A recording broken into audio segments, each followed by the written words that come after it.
மத்திய பட்ஜெட் கூட்டத்தொடர் தொடங்கியுள்ளது. அந்த நேரலை காட்சிகளை பார்க்கலாம்.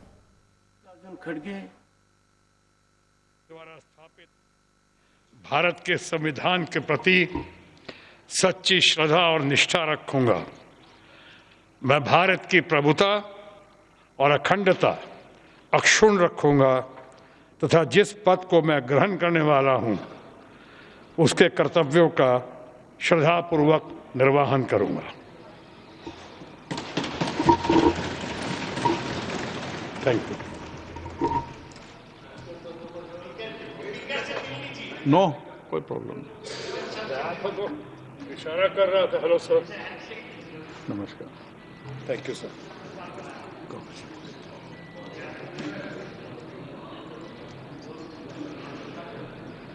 माननीय सदस्यों, मुझे सदन को वियतनाम की कम्युनिस्ट पार्टी की केंद्रीय समिति के माननीय महासचिव श्री गुयेन फू ट्रोंग के दुखद निधन के बारे में सूचित करना है। श्री ट्रोंग का 80 वर्ष की आयु में ஹனோய் में குறித்தான முழு விவரங்களோடு இணைகிறார் நமது செய்தியாளர் ரமேஷ்குமார். வணக்கம் ரமேஷ்குமார். இன்று தொடங்கியுள்ள கூட்டத்தொடரானது எவ்வளவு நாட்கள் நடைபெற இருக்கிறது? கூடுதல் விவரங்கள் என்ன?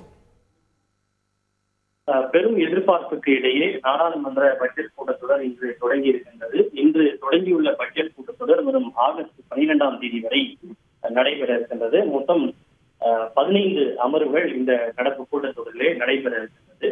வழக்கமாக ஜூலை மாதம் நாடாளுமன்ற மழைக்கால கூட்டத்தொடர் தான் நடைபெறுவது வழக்கம். ஆனால் இந்த முறை புதிய அரசு பதவியேற்று ஆட்சிக்கு வந்திருக்கிறது. நடப்பு நிதியாண்டுக்கான முழுமையான பட்ஜெட்டை தாக்கல் செய்ய வேண்டியிருப்பதால் இந்த கூட்டத்தொடர் பட்ஜெட் கூட்டத்தொடராக நடைபெறுகின்றது.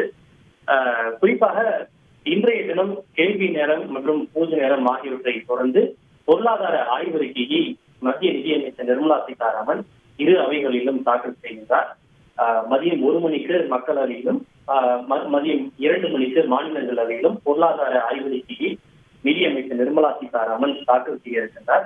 பொதுவாக பொருளாதார ஆய்வறிக்கை என்பது இந்த பட்ஜெட் எப்படி அமைய போகிறது, நடக்கின்ற இந்த நிதியாண்டில் இந்தியாவினுடைய பொருளாதார வளர்ச்சி எப்படி இருக்கும், விலைவாசி உயர்வு எப்படி இருக்கும் என்பதையெல்லாம் கோடிட்டு காட்டக்கூடிய ஒரு தொலைநோக்கு ஆவணமாக பொருளாதார ஆய்வறிக்கை இருக்கும் என்பதுதான் இயல்பு. அந்த அடிப்படையில் நடப்பு நிதியாண்டுக்கான அந்த பொருளாதார ஆய்வறிக்கையை நிதியமைச்சர் நிர்மலா சீதாராமன் சமர்ப்பிக்கிறார். பொதுவாகவே பட்ஜெட்டுக்கு முந்தைய நாள் பொருளாதார ஆய்வறிக்கை சமர்ப்பிக்கப்படுவது வழக்கம். அந்த அடிப்படையில் தான் இன்றைக்கு வழக்கமான அலுவலை தொடர்ந்து அந்த ஆய்வறிக்கை சமர்ப்பிக்கப்பட இருக்கின்றது. அதனைத் தொடர்ந்து நாளை நிதியமைச்சர் நிர்மலா சீதாராமன் நடப்பு நிதியாண்டுக்கான முழுமையான மத்திய பட்ஜெட்டை தாக்கல் செய்ய இருக்கின்றார்.